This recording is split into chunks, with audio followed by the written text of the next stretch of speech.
Dear Ate Baby, siya ang una kong serious relationship bilang adult. Dati kasi, nasaktan ako noong college, kaya tumigil ako sa pag-date ng matagal. Simula pa lang, lagi kaming nag-aaway.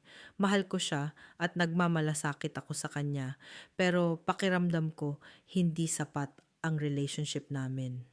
Pinag-usapan ko na ang mga expectations ko, pero parang basta na lang niya binabalewala. Para bang ako pa ang may problema. Magandang tao si Gino, pero bilang partner, kulang siya. Walang romance, walang emotional depth. Sa labas, mukhang perpektong boyfriend.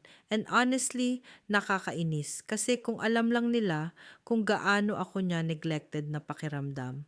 Pinag-insecure pa niya ako sa aking sariling katawan at natuklasan ko pa ang mga babaeng sinusundan niya online. Na-damage talaga ang self-esteem ko noon. Sa trabaho, hindi siya nagte-text o tumatawag. Kahit off day niya at magkasama kami, nasa phone siya palagi. Hindi na kami intimate. Ako pa palagi ang nagpaplano ng mga gagawin namin. Alam ko, deserve ko ng mas maganda. Pero 5 years na kami at mahal siya ng pamilya ko. Paano ko ito tapusin, Ate Baby? Write a comment below. If you enjoyed this, like and subscribe.